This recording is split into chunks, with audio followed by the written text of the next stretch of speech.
alluding to, sir, which is how does this also contribute to more political polarization in our system, whether it be in the county, the town, or at the federal level. Okay, so let's get started. What is redistricting? So why are we doing this? The Long Island Civic Engagement Table, which is led by organizations including New York Communities for Change, Make the Road New York, and others, is joining organizations like La Fuente, which is represented here today, as well as organizations like Common Cause and the League of Women Voters, in something called the Nassau County United Redistricting Coalition.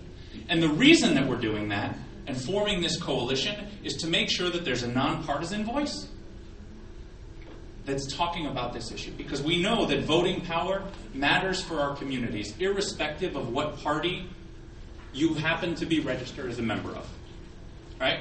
We want to make sure, as folks before me have said, that folks in Elmont have a strong voice in the political process. And this is a way that people don't think about very much, but has a really big impact.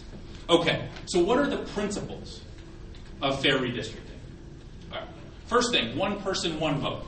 We need to draw lines such that everyone's vote counts the same as everybody else's. Okay? So I want Mimi's vote to count as much as, where's Derby's? As much as Derby's vote. Okay? But if I draw lines in such a way where there are fewer people in one district than another, right? That impact whose vote matters more. Okay? The Voting Rights Act has provisions that particularly defend the voting rights of racial and ethnic minorities and linguistic minorities in this country, because we know that our country, unfortunately, has a tragic history of folks trying to make sure that some people's votes count more than others, based largely on the color of their skin. We need to respect political boundaries, so districts, and this makes sense, right? Districts should reflect, more or less, the other jurisdictions that affect our lives, right? So districts staying within towns, staying within counties, and not jumping over all other types of borders. That's going to make this process even more confusing. Okay? Communities of interest, we'll talk a little bit about what that is in a little bit. We want districts, all things being equal, according to the law, districts should be relatively compact, right? A circle is compact. This is, my hand like this is a lot less compact than my hand like this, right? We want districts to be more like this. And we also, redistricting should be nonpartisan. It shouldn't be about making sure that one party has a particular majority, right? Okay, so let's go into a little bit more about that. Okay, so the one person, one vote, everyone's vote should count equally. Nassau County has 1.3 million people. If we divide that into 19 districts, that leads to an average district size of about 70,000 folks.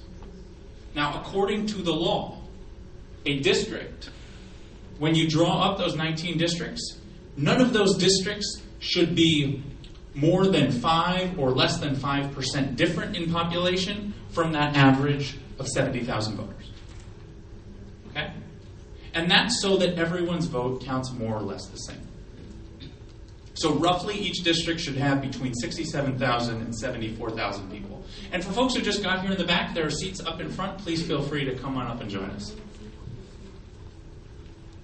The Voting Rights Act concludes that districts can't have discriminatory effects. It can't be that we are giving one group of folks, based on racial ethnic background, more power in the political process.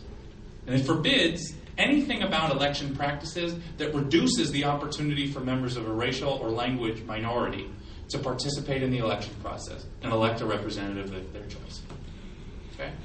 And the Voting Rights Act was really important. I'm sure a lot of people saw over the past couple of years efforts around the country to demand certain types of identification at the polls, right? That some communities were more likely to have than others, right? And what did that do? It meant that it was more likely that certain people were going to vote than others. Redistricting is similar in that it can hurt certain communities more than others and reduce the voting power of certain communities, and particularly African American, Latino immigrant communities. We've seen this time and time again. All right. What else? So political boundaries. First of all, districts should respect political subdivisions. So when we have existing borders, we have a town, we have a village, we have a school district, districts should respect that. Because if you two have children or grandchildren in the same school district, it makes sense. You have something in common, right?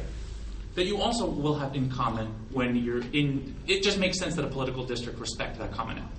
Okay?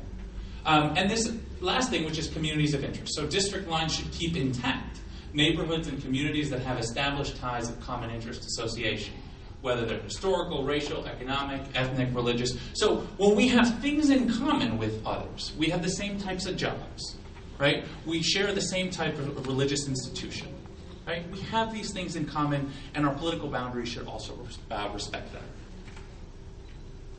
And it should respect clear and geographic, social, and political units. So when we look at like Elmont and Valley Stream, I suspect a lot of you would say, you know what?